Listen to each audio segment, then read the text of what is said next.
பேரு ரொம்ப வித்தியாசமா இருக்கு. ஏதோ மந்திரம் சொல்ற மாதிரி இருக்கு. அந்த பேருக்கான அர்த்தம் எங்களுக்கு சொல்றீங்களா? ஸ்ரீமாத் வல்லபானந்தமயி அப்படின்னா தத்தாத்திரேயரோட முதல் அவதாரம் கலியுகத்துல. ஸ்ரீபாத ஸ்ரீவல்லபர்.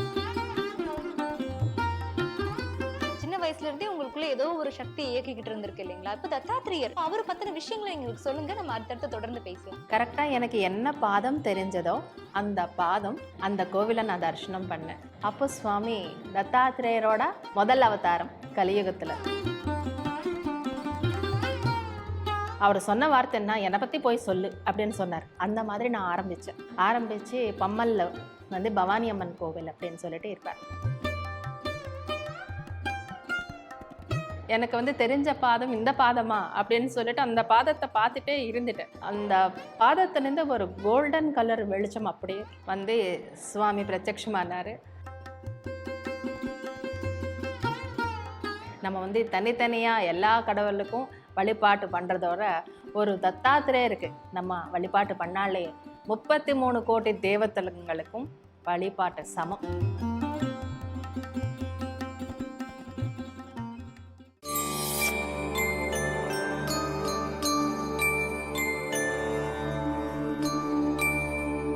டெம்பிள் எக்ஸ்பிரஸ் நேயர்களுக்கு வணக்கம். இன்னைக்கு நம்ம கூட ஸ்ரீ சக்கர தத்தபீடம்ல இருந்து வந்திருக்காங்க ஸ்ரீ மாதா வல்லபானந்தமயி. அவங்க கிட்ட பேசலாம். வணக்கம். ஜெய் குருதத்தா, ஸ்ரீ குருதத்தா. உங்களுடைய பேரு ரொம்ப வித்தியாசமா இருக்கு. ஏதோ மந்திரம் சொல்ற மாதிரி இருக்கு. அந்த பேருக்கான அர்த்தம் எங்களுக்கு சொல்றீங்களா? பேருக்கான அர்த்தம் வந்து இது தீக்ஷா நாமம். என்னோட பேர் ஸ்ரீலலிதா. இது வந்து எனக்கு தீக்ஷா கொடுக்கும்போது கொடுக்கப்பட்ட நாமம். ஸ்ரீமாத் வல்லபானந்தமயி அப்படின்னா தத்தாத்திரேயரோட முதல் அவதாரம் கலியுகத்தில். ஸ்ரீபாத ஸ்ரீவல்லபர் அவரோட பேரு தான் இந்த வல்லபா. சின்ன வயசுல இருந்தே உங்களுக்குள்ள ஏதோ ஒரு சக்தி இயக்கிக்கிட்டு இருந்திருக்கு இல்லைங்களா? இப்ப தத்தாத்திரேயர் அப்படின்னு எடுத்துட்டா பெரும்பாலும் பார்த்தோம் அப்படின்னா ஒரு குஜராத்ல, கர்நாடகா, அந்த சைட்ல அந்த ஆந்திரா இந்த மாதிரியான இடங்கள்ல தான் அவர் ரொம்ப ஃபேமஸா இருப்பாங்க. தமிழ்நாட்டு சைட்ல எடுத்துட்டோம் அப்படின்னா நிறைய புராணங்கள்ல நாங்க வந்து அப்பப்ப படிக்கிறது உண்டு. அந்த மாதிரி தான் வந்து இருக்கும். நிறைய பேருக்கு அவரை பத்தின ரொம்ப அதிகமா தெரியும் அப்படின்னு கேட்டா கொஞ்சம் டவுட் தான் இல்லையா? அப்ப அவரை பத்தின விஷயங்களை எங்களுக்கு சொல்லுங்க. நம்ம அடுத்தடுத்து தொடர்ந்து பேசலாம். 2003 வந்து எனக்கு பாதுகா தரிசனம் கனவுல ஆயிட்டே இருக்கும். அது 1 இயராக அந்த பாதுகா தரிசனம் பெரிய பெரிய பாதம் எனக்கு கனவுல தெரிஞ்சுட்டே இருக்கும். அது கொஞ்ச நாளுக்கு அப்புறம் என்ன ஆச்சு, என்னை எதிரில் பாதம் பிரத்யட்சமாகும். என்னது யார் பாதம், என்னோட பாதமா அப்படின்ட்டு கூட எனக்கு டவுட் வரும். எதுக்கு இந்த பாதம் தெரியுது எனக்கு அப்படின்ட்டு நான் எனக்குள்ளேயே எனக்கு கேள்வி கேட்டுகிட்டே இருப்பேன். எனக்கு சின்ன வயசுலேருந்தே தியானம் இந்த மாதிரின்னா எனக்கு ரொம்ப பிடிக்கும். எங்கெங்கே மெடிடேஷன்ஸ் கிளாஸஸ் நடக்குதோ அந்த மாதிரி விஷயங்களுக்கு நான் போவேன். அடிக்கடிக்கு அம்பாள் கோவிலுக்கு போவேன். எல்லா ஹோமத்தில் அந்த மாதிரி விஷயங்களில் கலந்துக்குவேன். இந்த மெடிடேஷன்னாவே எனக்கு சின்ன வயசுலேருந்தே கூட அந்த ரொம்ப பிடிக்கும். இந்த மாதிரி நடக்கும்போது சடனாக 2003 நான் வந்து ஹைதராபாத்தில் ஒரு பெரிய தியானம், பிரமிடு தியானம்னு சொல்லிட்டு அங்கே நடக்கும்போது நான் அந்த இடத்துக்கு போனேன். அந்த இடத்துக்கு போகும்போது எனக்கு இந்த பாதம் தெரிஞ்சிட்டே வருது. பாதம் தெரிஞ்சுது அப்படின்னு சொன்னீங்க இல்லையா? அந்த பாதம் மறுபடியும் தெரிஞ்சுதா உங்களுக்கு? இல்ல எதனால அந்த பாதம் வந்தது? அதை பத்தி கொஞ்சம் சொல்லுங்களேன். குருஸ்தானம் இப்போ புதுசா எல்லாரும் போறாங்க. அந்த கோவிலுக்கு நம்ம போலாம் அப்படின்னு சொல்லிட்டு அந்த கோவிலுக்கு கூட்டு போனாங்க. கரெக்டா எனக்கு என்ன பாதம் தெரிஞ்சதோ அந்த பாதம் அந்த கோவிலை நான் தரிசனம் பண்ணேன். அப்போ சுவாமி தத்தாத்திரேயரோட முதல் அவதாரம் கலியுகத்தில் அப்படின்னு தெரிஞ்சது. சுவாமி அந்த இடத்துல வந்து எனக்கு தரிசனம் கொடுத்து, நீ வந்து என்னை பற்றி போய் எல்லாருக்கும் சொல்லு அப்படி வந்துட்டு ஆக்ஞை கொடுத்துருக்காரு. அதுக்கப்புறம் என்ன பண்ணேன், சுவாமி என்ன பண்ணாருன்னா, என்னை பற்றி எல்லாருக்கும் போய் சொல்லு அப்படின்னு சொல்லும்போது, எப்படி சொல்லணும் சுவாமி உன்னை பற்றி அப்படின்னு சொல்லும்போது, அவரை பற்றி ஒரு கார்டு பிரிண்ட் பண்ணி ஒரு நாளைக்கு அட்லீஸ்ட் 2 பேருக்காவது அவரை பற்றி சொல்லணும். நான் ட்ரெயினில் போகிறனோ, பஸ்ஸில் போகிறனோ, ஃப்ளைட்டில் போகிறனோ, எப்படி போகிறேனோ 2 பேருக்காவது அவரை பற்றி நான் சொல்லணும். அவருக்கு தெரிஞ்சதோ இல்லையோ, கேட்குறாங்களோ இல்லையோ, எப்போவோ ஒரு வாட்டி அவங்கள பற்றி தெரியும். அவர் சொன்ன வார்த்தை என்ன, என்னை பற்றி போய் சொல்லு அப்படின்னு சொன்னார். அந்த மாதிரி நான் ஆரம்பித்து பம்மல்ல வந்து பவானி அம்மன் கோவில் அப்படின்னு சொல்லிட்டு இருக்கும். அந்த ஐயர் கூட எனக்கு ரொம்ப, நான் கல்யாணம் ஆனதுலேருந்து அந்த கோவிலுக்கு நிறைய போவேன். பௌர்ணமி பூஜை இந்த மாதிரியெல்லாம் நல்லா ரொம்ப விசேஷமாக நடக்கும்.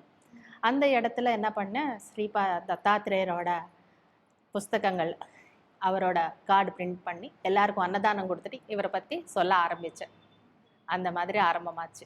அந்த மாதிரி ஆரம்பமாச்சு. இப்ப நிறைய விஷயங்கள் நீங்க அவர் சம்மந்தப்பட்டது பண்ணிட்டு இருக்கீங்க இல்லையா? இப்ப தத்தாத்ரேயர் அப்படிங்கும்போது குருவுக்கெல்லாம் குரு அவர்தான் இல்லையா? குரு பூர்ணிமா குரு பூர்ணிமா வரும்போது அவங்களுடைய குருக்களுக்கு எல்லாமே வந்து அவங்கவங்க அந்த நன்றி கடன் அப்படிங்கிறத வந்து செலுத்துவாங்க இல்லையா? அப்போ அந்த குரு பூர்ணிமா வந்து இப்போ ஜூலை மாசம் 10ஆம் தேதி வரப்போகுது. அப்படி இருக்கும்போது தத்தாத்ரேயர் குருக்களுக்கெல்லாம் குருவா இருக்கக்கூடியவர். அவருக்கான பூஜைகள் எப்படி இருக்கும்? அவரை வழிபடணும் அப்படின்னா யாரெல்லாம் வழிபடலாம்? அவர் என்னென்ன விஷயங்கள் செய்வார்? அத பத்தி சொல்லுங்க. ஆக்சுவலாக வந்து தத்தாத்திரேயர் ஜெயந்தி தான் குரு பூர்ணிமா. ஏன்னா இந்த விஸ்வத்துக்கே குரு, குருவுக்கே குரு அவர். அந்த குருவோட ஜெயந்தி தான் குரு பௌர்ணிமா நம்ம கொண்டாடிட்டு இருக்கோம். ஆனால் வியாச பௌர்ணமின்னு சொல்லியிருப்பாங்க. ஆனால் வியாசர் வந்து அந்த பீட்டம் வந்து ஏர் அதிஷ்டானம் பண்ண நாள். அதனால வியாச பௌர்ணிமான்னு கூட சொல்லுவாங்க. ஓகே. இப்ப அந்த அந்த அன்னைக்கு அந்த வியாசர் பூர்ணிமா ஆகட்டும், இல்ல குரு பூர்ணிமா ஆகட்டும், அந்த அன்னைக்கு தத்தாத்ரேயருக்கு எந்த மாதிரியான பூஜைகள்லாம் நடக்குது? தத்தாத்திரேயர் அபிஷேகங்கள் நடக்கும், ஹோமங்கள் நடக்கும். ஏன்னா தத்தாத்திரேயர் வந்து 33 கோடி தேவத்தங்களும் தத்தாத்திரேயருக்குள்ள தான் அடங்கும். நம்ம வந்து தனித்தனியாக எல்லா கடவுளுக்கும் வழிபாட்டு பண்ணுறதோட ஒரு தத்தாத்திரேயருக்கு நம்ம வழிபாட்டு பண்ணாலே 33 கோடி தேவத்தங்களுக்கும் வழிபாட்டு சமம். அதோட பலன் எல்லாமே கிடைக்கும். இப்ப இந்த ஜூலை 10ஆம் தேதி வரக்கூடிய குரு பூர்ணிமா அன்னைக்கு தத்தாத்ரேயர் வழிபாடு நாங்க பண்ணணும். எல்லா கடவுள்களுக்கும் சேர்த்து நீங்க சொன்ன மாதிரி ஒரே கடவுளா இருக்கக்கூடியவர் தத்தாத்ரேயர், குருக்களுக்கெல்லாம் குருவா இருக்கக்கூடியவர். அவரை நாங்க வழிபடணும் அப்படின்னா எங்க வந்து வழிபடலாம்? எந்த மாதிரி வழிபடலாம்? காஞ்சிபுரத்தில் ஸ்ரீபாத ஸ்ரீவல்லவர் தத்தாத்திரேயரோட முதல் அவதாரமான ஸ்ரீபாத ஸ்ரீவல்லவரோட மந்திர நிர்மாணம் நடந்துட்டு இருக்கு. அந்த இடத்துல நீங்கள் வந்தீங்கன்னா தத்தாத்திரேயரோட ஹோமத்தில் நீங்கள் கலந்துக்கலாம். ஓகே. இப்ப இந்த ஹோமத்துல கலந்துக்கிறதால என்ன மாதிரியான பயன்கள் எல்லாம் கிடைக்கும் சொல்லுங்க. இந்த காலத்தில் ஒரு பிரச்சனைக்கு ஒரு பரிகாரம் சொல்லுவாங்க இல்லையா? ஒரு 10 இடத்துல போயிட்டு அந்த பரிகாரம் பண்ணுங்க அப்படின்னு சொல்லுவாங்க. ஆனால் தத்தாத்திரேயரோட இடத்துல என்ன விசேஷம்னா ஒரே இடத்துல எல்லாரோட பரிகாரம் கிடைக்கும். எல்லாரோட பரிகாரம் செஞ்சது சமம். இப்போ ஏதாவது கிரகதோஷங்கள், ஏதாவது பாதா, ஏதாவது செய்யணும் நம்மளுக்கே தெரியாமல் செஞ்சாலும், நிறைய கண் திருஷ்டி, பசங்கள் இல்லை பசங்களோட படிப்பு, எல்லாத்துக்கும் கல்யாணம், எல்லாத்துக்கும் கூட ஒரே இடத்துல அந்த ஹோமத்தில் கலந்துக்கிட்டாலே போதும். இந்த ஹோமத்துல கலந்துக்கிட்டோம் ஜூலை 10ஆம் தேதி காஞ்சிபுரம்ல நடக்கக்கூடிய இந்த ஹோமத்துல தத்தாத்ரேயர் ஹோமத்துல கலந்துக்கிட்டோம்னா கடன் பிரச்சனை தீந்துரும், திருமணமாகாதவங்களுக்கு திருமணம் ஆகிடும், குழந்தை இல்லாதவங்களுக்கு குழந்தை பாக்கியம் கிடைச்சிரும், கல்வியில சிறந்து விளங்குவாங்க, வேலை வாய்ப்பு இல்லாதவங்களுக்கும் வந்து வேலை வாய்ப்புகள் கிடைக்கும், கடன் பிரச்சனையில இருக்கக்கூடியவங்களுக்கும் கடன் சரியாயிடும். அது நம்பிக்கையோட நம்ம செஞ்சோம்னா பலிதங்கள் நீங்களே பார்க்கலாம். ஓகே. இப்போ நம்ம அந்த பூஜை வந்து அட்டெண்ட் பண்ணணும் அப்படின்னு வைங்களேன், என்ன மாதிரி விஷயங்கள்? இப்போ வரும்போது தத்தாத்ரேயருக்கு வந்து அபிஷேக பொருட்கள் வாங்கி தரணுமா, இல்ல நாங்க என்னால எதுவும் முடியாத நான் சும்மா வந்து பார்த்துட்டு போறேன்னு வரணுமா, என்ன விஷயங்கள் பண்ணணும்? அவர் தத்தான்னு நாமம் ஸ்மரணை பண்ணாலே போதும், எல்லா பலிதங்களும் வந்து சேரும். அவரோட நாமஸ்மரணை பண்ணாலே போதும். கலியுகத்துல வந்து அவரோட நாமம் ஜபிச்சாலே எல்லா பலனும் கிடைக்கும். இப்போ ஜென்ரலாவே வந்து எங்களால வர முடியல அவ்வளோ தூரத்துக்கு, நான் வீட்டில் தான் இருக்கேன், வயசாயிடுச்சு, அவ்வளோ தூரம் டிராவல் பண்ண முடியாது, இல்லை ஏதாவது ஒரு சில காரணங்கள்னால என்னால் அங்கே வர முடியலன்னா வீட்டில இருந்தே அவருக்கு அந்த அன்னைக்கு ஏதாவது பூஜைகள் பண்ணலாமா? கண்டிப்பா. என்ன தத்தாத்திரேயரோட சஹஸ்ரநாமம் இருக்கு, தத்தாத்திரேயரோட வஜ்ரகவச்சம் இருக்கு, தத்தாத்திரேயரோட மூல மந்திரங்கள் நிறைய இருக்கு. அந்த மாதிரி விஷயங்களை வச்சு பண்ணலாம். சித்தமங்கள ஸ்தோத்திரம் அப்படின்னு சொல்லிட்டு ஒரு சித்தமங்கள ஸ்தோத்திரம் இருக்குது. யூடியூப்பில் நம்ம சர்ச் பண்ணாலே நிறைய விஷயங்கள் தத்தாத்திரேயர் பற்றி கிடைக்கும். ஏன்னா இப்போ இந்த காலகட்டத்தில் தத்தாத்திரேயர் பற்றி நிறைய வெளியில் வருது. ஏன்னா இது வந்து சீக்கிரமாக தத்த யுகமாக மாறப்போகுது. தத்த யுகம் அப்படின்னா தத்தாத்ரேயரோட யுகமா மாறும். இப்ப தத்தாத்ரேயர் அப்படின்னாலே வந்துட்டு சமத்துவம், எல்லாருமே வந்து சமம் அப்படிங்கிறதையும் எல்லார்கிட்டையும் அன்பு செய்யணும் அப்படிங்கிறது தான் அவருடைய கொள்கை கோட்பாடு எல்லாமே. இப்போ இதுவரை வழிபடுறதுனால வேற என்ன விஷயங்கள் கிடைக்கும்? உலக சமநிலை அடையுமா? கண்டிப்பா. தத்தாத்ரேயர் வந்து பௌத்திகமாகவும் ஆத்தியாத்மிகமாகவும் 2 விஷயங்களும் கொடுப்பாங்க. அவர் தத்தாத்ரேயர் யோக வித்யா, ஆத்ம வித்யா, ஸ்ரீ வித்யக்கு அவர் குரு. ஏன்னா பரசுராமருக்கு வந்து ஸ்ரீவித்யா உபாசனா, அல்லர்கனருக்கும் பிரகல்லாதருக்கும் இவரே வந்து எல்லா வித்யாவும் சொல்லி கொடுப்பார். அந்த மாதிரி ஸ்ரீவித்யா உபாசனா, ஸ்ரீ யந்திரம் பற்றி முதலாக பூமிக்கு கொண்டு வந்ததே தத்தாத்திரேயர். அதனால ஸ்ரீவித்யா உபாசகர்கள் எல்லாருக்கும் கூட குரு தத்தாத்திரேயர் தான். ஸ்ரீவித்யா உபாசனங்க பரசுராமருக்கு சொல்லி நானே திரிபுரா அப்படின்னு சொல்லியிருக்காரு. ஏன்னா இந்த பிரகிருதியில் வந்து 2 சக்திகள் இருக்கு. புருஷ சக்தி, ஸ்ரீ சக்தி. புருஷ ரூபத்தில் பார்த்தீங்கன்னா தத்தாத்திரேயர், அதே ஸ்திரீ ரூபத்தில் பார்த்தீங்கன்னா அந்த சக்தி பராசக்தி. பரசுராமருக்கே வந்து இவர் தான் ஸ்ரீவித்யா உபாசகர் அப்படின்னு சொல்றீங்க. ஆனா இவர் வந்து விஷ்ணு, பிரம்மா, சிவனாகவும் இருக்கக்கூடியவர் அப்படின்னு வந்து நம்ம படிக்கிறோம். ஆனா இவரே அம்பாலாகவும் இருக்காரு அப்படின்னு சொல்றீங்க. இது அவரே சொன்னப்பட்ட விஷயங்களா? அடத்தல், படைத்தல், காத்தல், இந்த விஷயங்கள் தானே இந்த சிருஷ்டியில் நடக்கிறது. இந்த 3 விஷயங்கள் தான் பிரம்மா, விஷ்ணு, மகேஸ்வரன். சிருஷ்டி, ஸ்திதி, லய.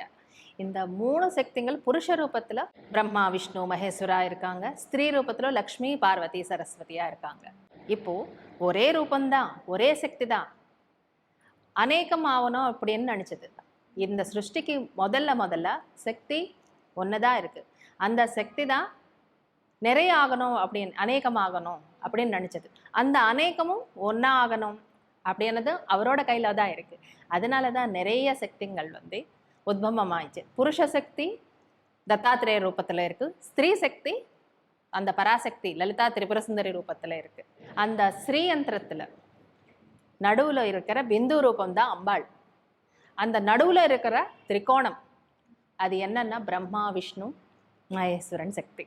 அந்த சக்தி தானக்கப்புறமா தான் அம்பாள். ஏன்னா இவர் குரு ரூபத்தில் இருக்கார். அந்த குரு ரூபத்தில் இருக்கிறவருக்கு பிடிச்சாதான் அந்த அம்பாள் பராசக்தி நம்ம தரிசிக்க முடியும் சுலபமா. ஓகே. ஆனா இவருடைய சிலை வடிவம் அப்படின்னு பார்க்கும்பொழுது ஒரு சைட்ல, அதாவது நம்ம குஜராத் சைட்ல, கர்நாடகா, நீங்க சொன்ன மாதிரி ஆந்திரா, அந்த சைட்ல எல்லாம் பாத்தீங்க அப்படின்னா 3 தலைகள் கொண்ட மாதிரி இருக்கு. ஆனா இந்த பக்கம் பாக்குறப்ப தமிழ்நாடு சைட்ல அங்கங்க நம்ம புராணங்களை பார்க்கும்போது ஒரே ஒரு தலை கொண்டவரா தான் இருக்கார். இது எப்படி, அதை பத்தி சொல்லுங்க. சில மகான்களுக்கு, சில பேருக்கு அவதாரம் வரும்போது சில பேருக்கு வந்து அவர் ஏகமுக தத்தாத்திரேயரா தரிசனம் கொடுத்துருக்கார். ஆனால் அனசூயா, அத்ரி மகர்ஷங்களுக்கு பிறக்கும்போது, புத்திரனா இருக்கும்போது அவங்க 3 முகத்தோட இருக்காங்க. ஏன்னா பிரம்மா, விஷ்ணு, மகேஸ்வரன் அந்த 3 முகத்தோட இருக்காங்க.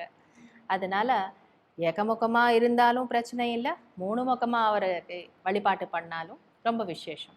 இப்ப தத்தாத்திரேயர் அவர் வந்து வீட்டுல 3 முகமா வச்சு வழிபடுறது நல்லதா, இல்ல ஒற்றை முகமா இருக்கக்கூடியவரை வச்சு வழிபடுறது நல்லதா? இப்போ தத்தாத்திரேயர் அண்ணாரே 3 முகம்தான் இருக்கும். தத்தாத்திரேயர் ரூபமே 3 முகம்தான். அது ஏதோ ஒரு இடத்துல முக்கியமான ஒரு க்ஷேத்திரங்கள்ல ஒரு ஏகமுக தத்தாத்திரேயரா நம்ம பார்க்கலாம். இப்ப 3 முகம் வச்சு வீட்டுல வச்சு அவர் வழிபடலாம். ஏன்னா இப்ப பெரும்பாலும் பாத்தீங்கன்னா சிவபெருமானுடைய சிலைகள்லாம் வீட்டுல இருக்கக்கூடாது அப்படின்னு சொல்லுவாங்க இல்லையா? அந்த மாதிரி இவருடைய சிலைகள் அந்த மாதிரி ஏதாவது வைக்கக்கூடாது? கண்டிப்பா வீட்டுல இருக்கலாம். ஏன்னா இவர் குரு ரூபத்துல இருக்கார். அந்த தெய்வமே குருவா வந்த அவதாரம். இப்போ ஒரு மனுஷனா அவதாரம் வரல, இவர் ஒரு குரு ரூபத்துல, ஒரு பக்கம் தெய்வம், ஒரு பக்கம் குரு. அந்த குருவா நம்ம வழிபாட்டு பண்ணும்போது நமக்கு மார்க்கம் சுலபமா காட்டுவார், எந்த வழியில போகணும் அப்படியான விஷயங்கள் வந்து அந்த குரு, அந்த இருட்டு போக்குறவர் தான் குரு. நம்மளோட வாழ்க்கையில இருக்கிற இருட்டு போய் அந்த தெய்வீகம், அந்த பரமாத்மா சேர்றதுக்கு, அந்த ஜீவன் முக்தி அடையறதுக்கு வழி காட்டுறவர் தான் குரு. குருவுக்கு எல்லாம் குருவா இவர் இருக்காரு அப்படிங்கும் பொழுது இவருடைய சிஷ்யர்கள் எல்லாமே இருப்பாங்க இல்லையா? இப்ப நீங்களுமே வந்து ஒரு சிஷ்ய சேர்ந்திருக்கீங்க அப்படிங்கிறப்ப அந்த சிஷ்யர்களுடைய வழிகள் பத்தியோ இல்ல அவருக்கு சேவகம் செய்தவங்க பத்தியோ சில தகவல்கள் சொல்றீங்களா எங்களுக்கு? ஆக்சுவலா தத்தாத்திரேயர் வந்து தன்னோட சிஷ்யங்களுக்கு தன்னை பக்தரங்களை கூட தானே செலக்ட் பண்ணுவார். நம்மளா போயிட்டு போனோம்னா அது முடியாத விஷயம். நம்மளோட பாவ கர்மா எப்போ குறைஞ்சி புண்ணிய கர்மா எப்போ அதிகரிக்குதோ அப்போதான் நம்மளோட தத்தாத்திரேயர் ஸ்மரணை பண்ண முடியும் அப்படின்னு சொல்லுவாங்க. ஏன்னா 10,000 நாக்கு இருந்த சேஷனாக கூட தத்தாத்திரேயரை பற்றி சொல்ல முடியாதான். அந்த மாதிரி ஒரு தத்தாத்திரேயர் ரூபம்னா அப்படி. ஏன்னா இந்த சிருஷ்டிக்கு முன்னாடி அவர் இருக்காரு. இந்த பிரளயம் வந்து எல்லாம் முடிஞ்ச பிறகு கூட அந்த அவதாரம் மட்டும்தான் இருக்கும் தத்தாத்திரேயர். ஜூலை 10ஆம் தேதி வரக்கூடிய குரு பூர்ணிமா அன்னைக்கு தத்தாத்திரேயரை வந்து வழிபட்டோம் அப்படின்னா என்னென்ன விஷயங்கள் எல்லாம் கிடைக்கும், என்னென்ன நன்மைகள்லாம் நடக்கும், அதை பத்தி சொல்லுங்க. தத்தாத்திரேயர் இடத்துல இப்போ வரக்கூடிய ஜூலை 10ஆம் தேதி வந்து அந்த பீட்டத்தில் ராஜமாதங்கி பிரதிஷ்டா, காலபைரவர் பிரதிஷ்டா, ஸ்ரீ லலிதா திரிபுர சுந்தரி பஞ்சலோகம் விக்கிரக பிரதிஷ்டா, லக்ஷ்மி நரசிம்மர் பிரதிஷ்டா நடக்க போகுது. இந்த பாக்கியம் தத்தாத்திரேயரோட பீட்டத்தில் எல்லாரும் வந்து கலந்துக்கிட்டா உங்களோட வாழ்க்கையில் இருக்கிற அத்தனை பிரச்சனைக்கும் முன்னேற்றம் கிடைக்கும். ஆன்மீகமாக முன்னேற்றம் வேணுமன்னா அந்த இடத்துல குருஸ்தானத்தில் அவரோட ஆசீர்வாதம் பெற்று முன்னேறணும் அப்படின்னு சொல்லிட்டு நான் வேண்டிக்கிறேன். இப்போ அந்த அன்னைக்கு 10ஆம் தேதி ஜூலை 10ஆம் தேதி காஞ்சிபுரம்ல இருக்கக்கூடிய தத்தாத்திரேயர் பீடத்துக்கு வந்தோம் அப்படின்னா கண்டிப்பா வாழ்க்கையில் இருக்கக்கூடிய பிரச்சனைகள் எல்லாமே குறையும், அடுத்தடுத்து முன்னேற்ற பாதைகளை நோக்கி போகலாம் அப்படின்னு சொல்லியிருக்கீங்க. தொடர்ந்து நிறைய விஷயங்கள் பேசலாம். நிறைய விஷயங்கள் தத்தாத்திரேயர் பத்தி எங்ககிட்ட பகிர்ந்துட்டு இருக்கீங்க. இன்னும் நிறைய அவங்கள பத்தி கேட்க வேண்டியது இருக்கு. தொடர்ந்து பேசுவோமா. நன்றி. ஜெய் குரு தத்தா.